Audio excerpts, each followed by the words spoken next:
Hello, hello. Thanks very much for tuning in to this kind of Q&A session. We ran one earlier today for people who might be interested in investing in Kindaba or might have any questions about about Kindaba and the business and our plans for it. So very happy to go through some questions and be available for the next little while to answer anything that people have while folks kind of hop on and maybe get settled, come and think up some questions. I have a few questions that I can start with and go through that had been sent in earlier. But also just to give a bit more time as a kind of brief reminder, I'm Rob. I'm the CEO of Kindaba. Kindaba is a private communication tool for your family. So we sit between if Facebook is not private enough for your family communications and WhatsApp is too noisy, you can use Kindaba. We're completely free. There are no ads and there is no data selling. So we're really concerned about how our data is used, and we want to make a sustainable, high growth business that doesn't compromise data integrity for the sake of high profits. We still think that we can generate really decently high profits, but we don't need to. We can do that without resorting to selling all of our customers' data. In terms of the company, we've been around for a year and a half, doing a lot of work in researching the market, in doing tests. We've released 2 proofs of concept that have gone really, really well. We have thousands of users all over the world that use us every day, which is great. And I can talk a bit about our numbers if people are interested. We're a team of 8. We're based in Edinburgh in Scotland, although we have teammates all over the world. Yeah, we're really excited to be going through this funding round. So if you have any questions, please feel free to type. My co-founder Lizzie is also on, but she's at Web Summit in Portugal, and the internet there is not the greatest, so she's going to be typing along while I'm talking, so you're stuck with my voice, I'm afraid. So if you do have any questions, feel free to put them in. If you want to find out a bit more about the company, a bit more about the work that we've done, a bit more about the specifics of the round, happy to answer anything that you'd like. So I'll just start with some of these questions. EIS, SCIS, that's quite technical, so let's leave that for a second. How have you arrived at your valuation? So that's a good question. So the valuation that we have is 3.5 million, and that seems, how do we actually come up with that number? We're a pre-revenue business, and so our valuation isn't based off of our financial performance. We do sit in a social space, even though we're not a social network. So the way that you have to calculate valuation varies. Everybody and their mother will have a different way of calculating valuation. The way we've looked at it is pretty simple. It's based off of our competitors and where they were at our stage of development. It's based off of how it about the opportunity of the market and the percentage of the market that we think we're going to be able to achieve before the next time we fundraise to. And it's looking at what it is that we're going to have to raise going forward if we're going to be a very high growth company, and working our way backwards in terms of the amount and the valuation that we're going to have in order to go through those rounds.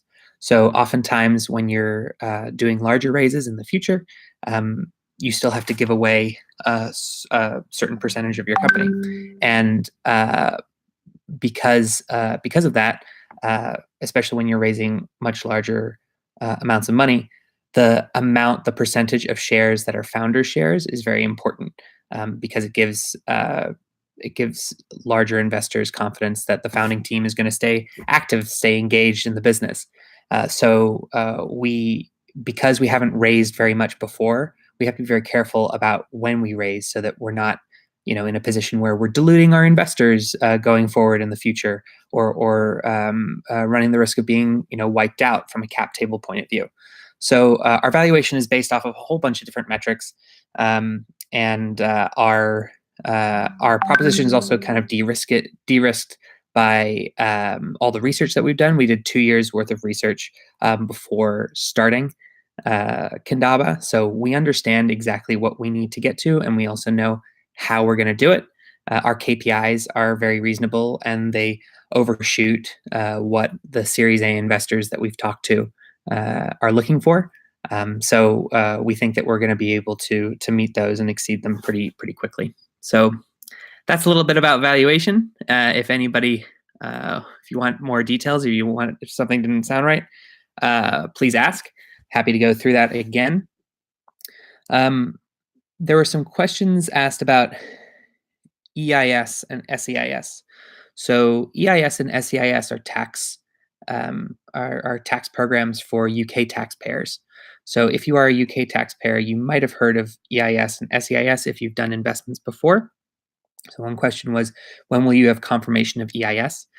So what we're getting is something called a confirmation of eligibility. It's not an advanced assurance. They don't do that anymore.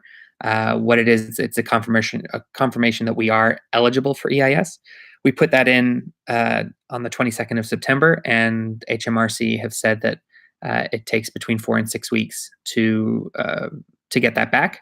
So we're now in that zone. So any day we're expecting the confirmation.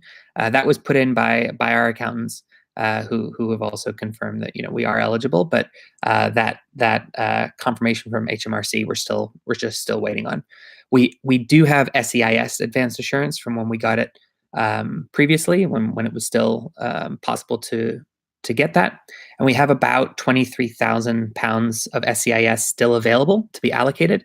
But that's completely on a first come, first serve basis. So if you invest and you'll see a little tick box, and you'll indicate whether or not you're wanting to claim SEIS tax relief. And if you don't, if you're familiar with EIS but not familiar with SEIS, SEIS is a smaller amount that the startup is given, but the tax implications are a little bit higher. So I would definitely tick the SEIS until that's gone before you start claiming on the EIS. So someone wrote in, I saw today that Crowdcube have introduced new fees. How will that impact me?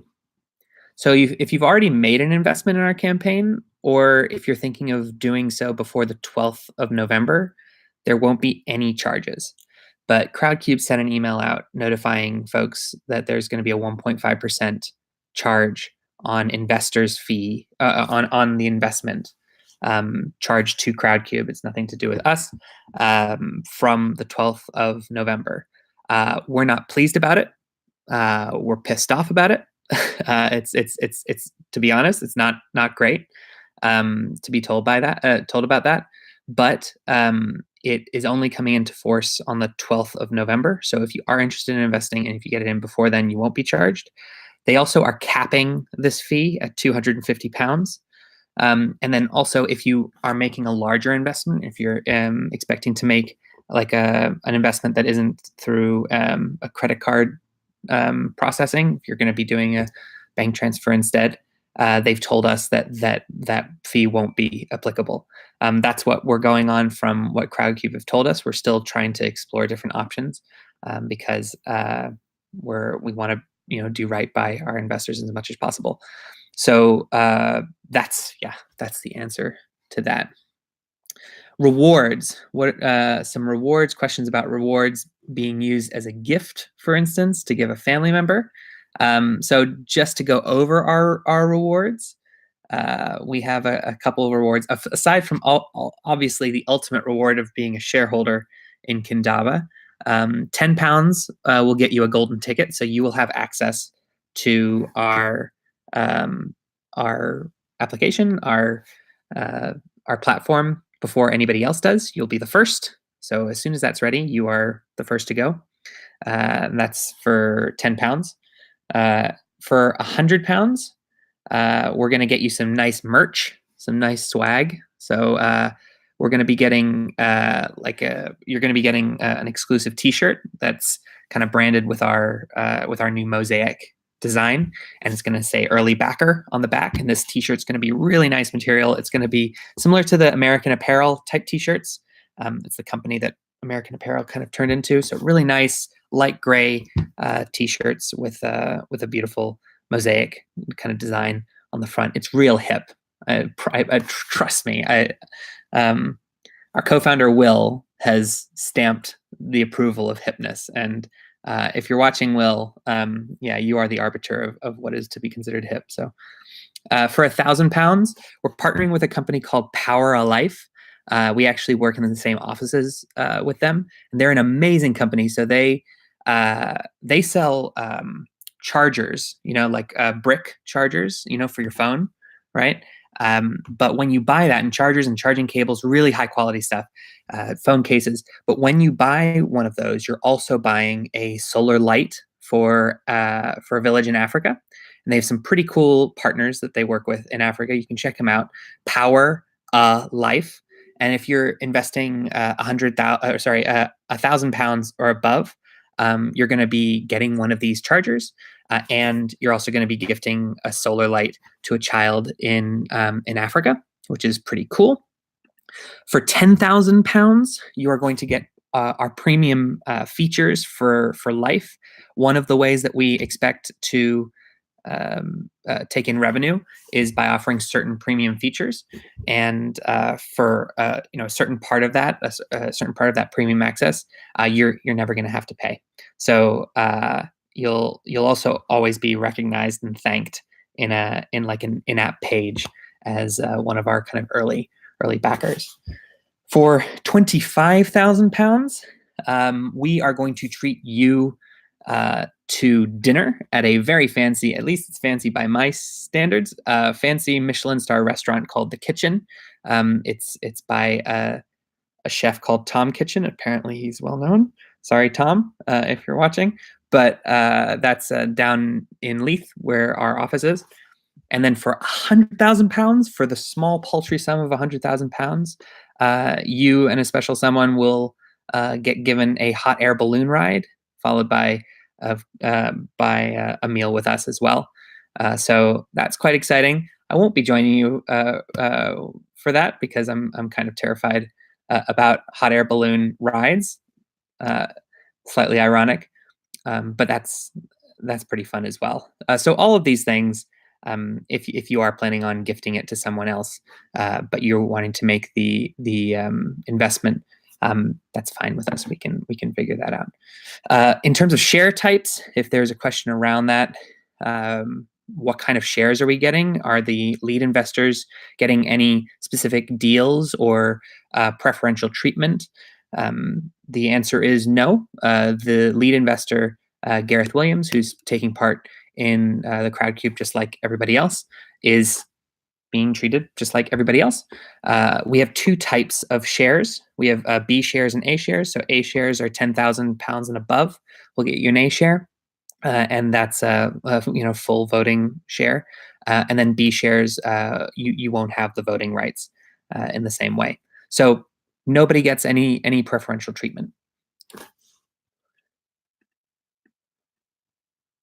Talk us through your revenue stream. So I said earlier that we have no ads and we don't sell your data, and we're free to use. So the way that we make money might sound like magic, but in actual fact, it's pretty simple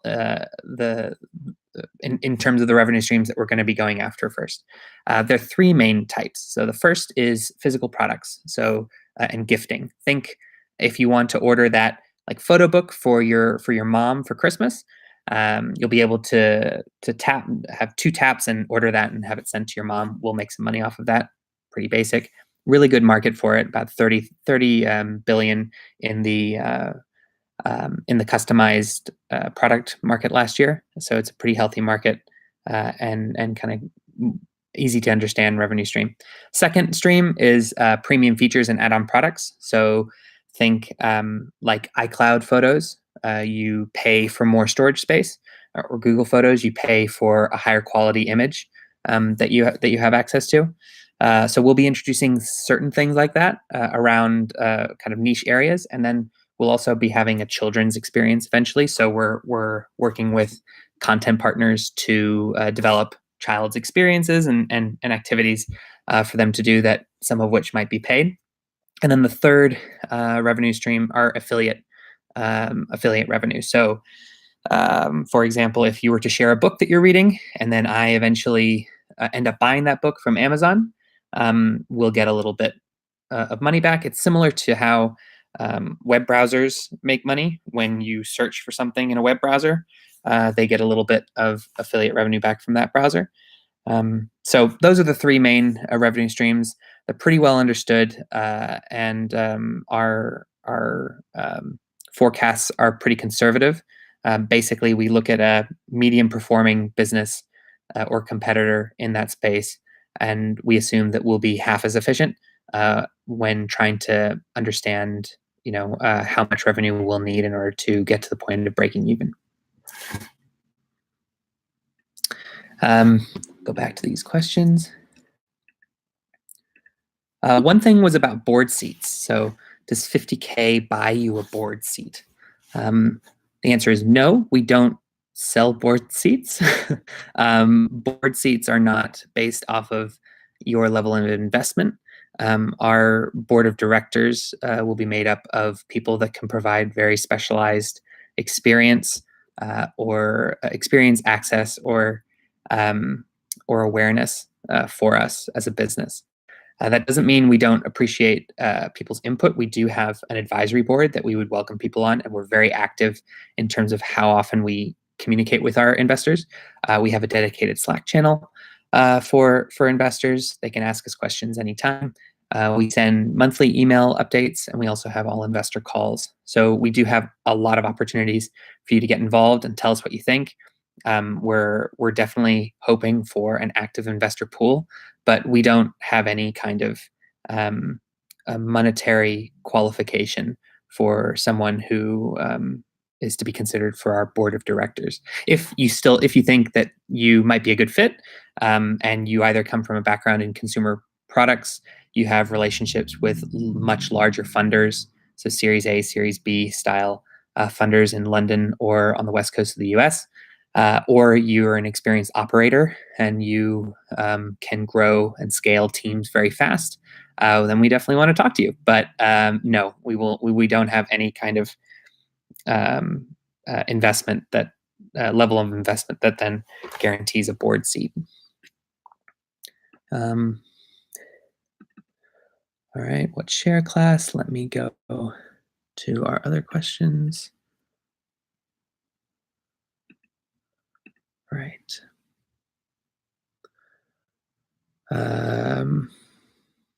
How much is it costing you to acquire a user? That's a really good question. So customer acquisition costs are really important to understanding how a business works, right? There are two main elements to customer acquisition costs for us. We aren't a typical social network, even though we sometimes use that as a convenient way to describe ourselves. We're not technically like a social network, even though we're in the social space. There are three types of networks, if you want to call them that. First is the social network. The reason why you are using a social network is because everybody else is there, or the crowd is there. So the reason why you're on LinkedIn, for example, isn't because you really love LinkedIn. Maybe you do, but the reason why you're on LinkedIn is because everybody else is on LinkedIn, right? So that's the first type of network. The second type of network is called a defined network, or sorry, is an interest-based network. I'll get to a defined network in a second. An interest-based network. So the reason the reason why you are drawn into that network is because you have a shared interest. So, for example, if you really love gardening, you might join an online community around gardening. That might be in the form of a Reddit, like a subreddit, or it might be a Facebook group. It might be a whatever. The platform isn't that important, but it's the shared interest that's bringing you and your fellow gardeners or gardening enthusiasts together, right? So that's interest-based. The third one is the defined network, and the defined network is based around circumstance, a shared circumstance. So in work, that might mean, for example, Slack is a really good example of a defined network.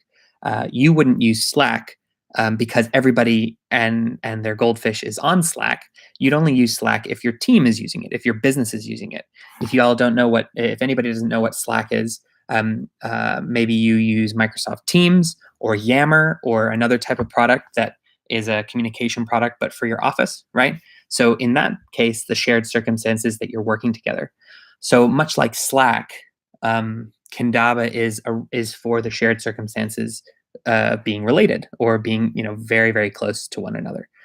So for us, how that impacts customer acquisition, we don't actually need to get to 1 billion users overnight, right? We don't want to do that. It's not one giant social mountain for us. It's millions of little molehills. And what our job is to try and profile those molehills as much as possible. So we need to understand what makes for an effective family that gets onto our platform. Is it that you need 3 people of the same generation and 1 person of the generation above to be on in order for it to be self-fulfilling? Is it that you need a special life event in order to propel people to stay on, like something like a new child or a new dog or something like that? Is there a life event that propels people to get on? A lot of that that's kind of what we've been doing research on in the past. And that's really crucial into understanding the type of user that you're going after. So from a customer acquisition cost, you have the advertising and like the top of the funnel stuff. And then you also have the effectiveness of the platform as it pertains to your target customers, right? So that what that looks like is what's called a viral coefficient. So how many people, if you join Kindaba, how many people do you bring with you? Do you just try it yourself and then you say, oh, this is interesting, but I'm never going to use it again? Or do you actually bring 4 or 5 people with you, and you have to bring 4 or 5 people with you for you to even try it out? So it's important for us to maximize that viral coefficient as long as it's a healthy set of users before we start really aggressively marketing to users. And the reason why is if our viral coefficient was 0 and our customer acquisition cost was, let's say, £10, which is what we think it will be, between £10 and £5. But if our viral coefficient was 0, the customer acquisition cost would be £10.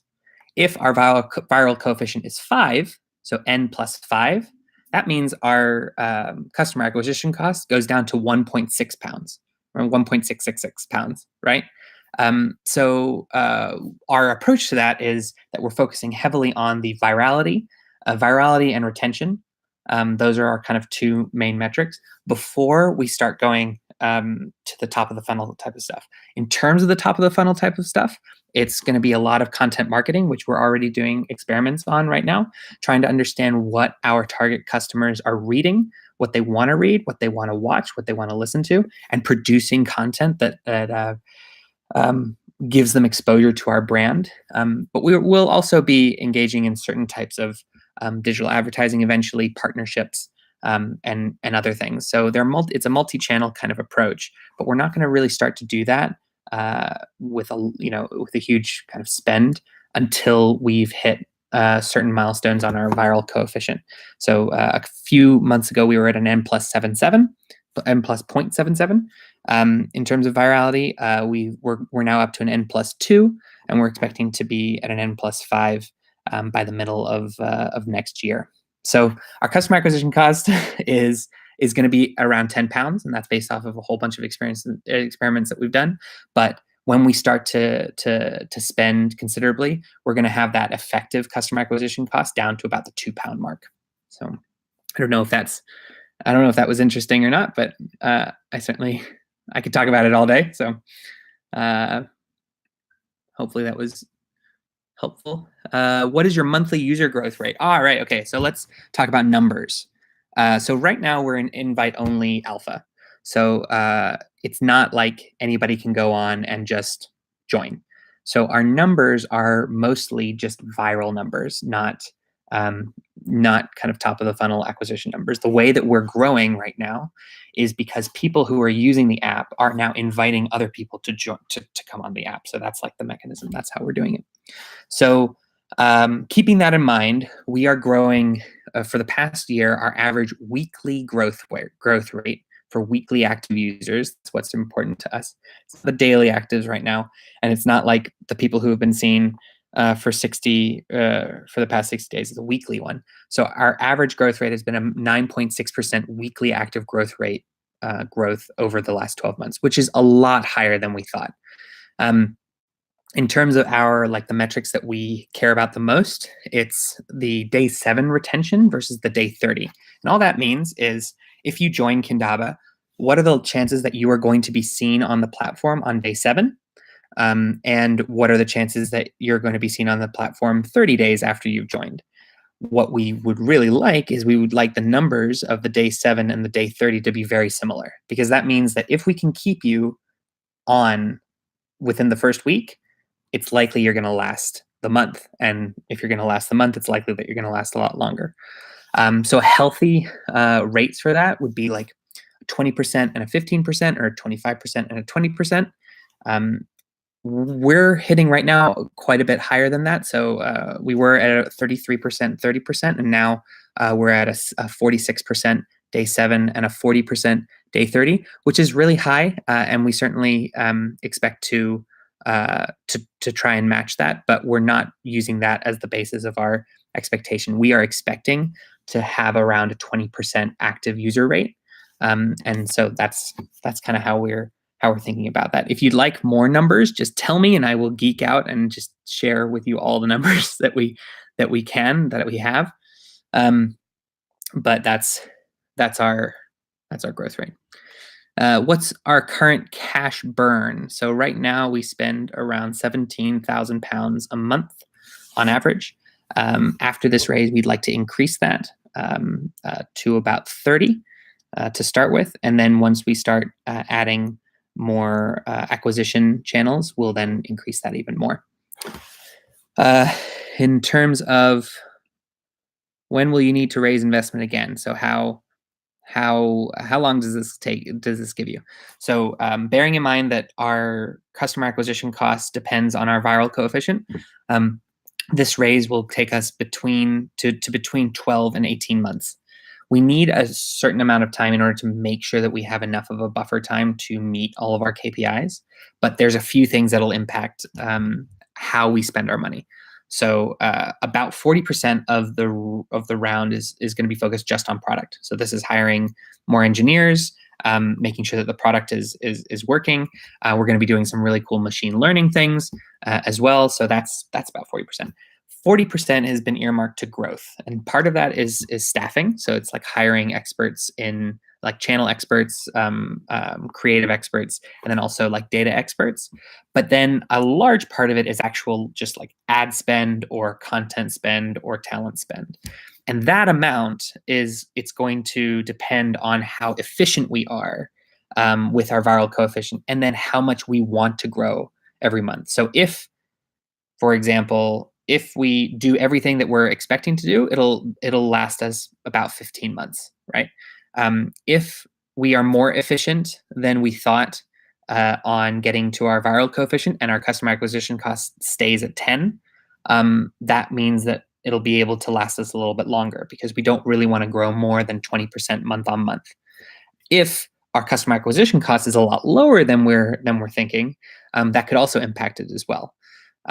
It might bring us forward if we see a much larger amount of growth than we thought, and we just see it as an opportunity. If we hit product market fit a lot earlier, we're probably going to be a lot more aggressive in terms of our spend, and that's going to bring us bring that time forward. So it all depends, but we're expecting between a 12 and 18 month runway from this. We're also going through a whole bunch of grants. We're applying for some grants, which are match funding, the summer match funding, and summer kind of general funds, and all of that will go to specific projects that we're going to be working on that would hopefully further accelerate the adoption and the interest and the kind of differentiating factors that we're working on. How have you got an idea of what the valuation would be at the time that you raise again, and how can I ensure that I don't get too diluted? Good question. So in 12 to 18 months, if we can hit our KPIs, we would expect to raise between like a 6 to 8 million round. So our valuation, the expected valuation, would be between 20 and 22 million pounds. In terms of, so that's, I guess that answers that. In terms of the dilution question, it's a good question, and it's something that you really should be asking anyone that you're investing with. The types of shares that you get, at least if it's type A shares, are the exact same shares as the founders get, as all of our current investors have, as all of our advisors have, everybody. So we don't have any preferential treatment, and neither do you. So because of that, dilution is always possible. But we are committed to trying as much as we can to do things like offering pro rata rights for our investors. Pro rata rights is an opportunity to make sure that you're guaranteed or that you're included in the next round. You have the right to participate in the next round. So that means that let's say you have 1% of the company, we go through another round, and it's with a much larger investor. We're going to fight for your right to be able to follow your investment and invest more so that you can keep your 1%, right? That's the best way that we can both do right by our investors, but also safeguard against too much dilution. Unfortunately, dilution does happen, and we don't do anything like have preferred shares or liquidation preferences. Yeah, that's that. But it's a really good question, and you're in the same boat as the founders. So it's in our best interest to make sure that all of our investors, especially our early investors, are taken care of. What's your plan for making key hires? Do you have people earmarked for certain positions, and have you approached them? The answer is yes and no. So for certain roles, we do have people in mind that we have approached and we are talking to. For others, we don't. We're fortunate to have a lot of really, really value add advisors that we talk to all the time. So people in leadership roles from Skyscanner, FanDuel, both current and former, Skyscanner, FanDuel, Twitter, Facebook, a whole bunch of others. So we're fortunate enough to have access to people who are experienced operators, who know how to hire really, really fast, who know how to run a team. And because of that, we understand the gaps that we have as a team, like our kind of gap. We went through a skills gap analysis. So part of this raise, the point of this raise, is to make sure that we fill those gaps. And an opportunity with this raise, and why crowdfunding, is so that we can get in touch with and reach some people that we might be looking to talk to. This is a wonderful opportunity for us to get in front of potential hires and potential people who might be, value add to the business. So if you're watching and you're thinking, what the heck are these guys doing? I might want to work with them. That's great. Get in touch. So yeah, the answer is we do have certain people earmarked, a little bit more on the growth side of things. So in terms of how to get to our KPIs, but we're also open. We it's not like we won't be considering some really high quality talent that we might meet.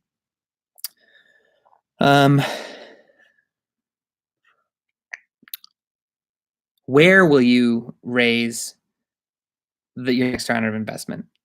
That's a good question. So obviously, in terms of like the format, because of the amounts that we're going to be raising, we're going to be talking to funds, and we're already talking to a few Series A funds so that we can get to know them, so that they can understand and they can follow our progress.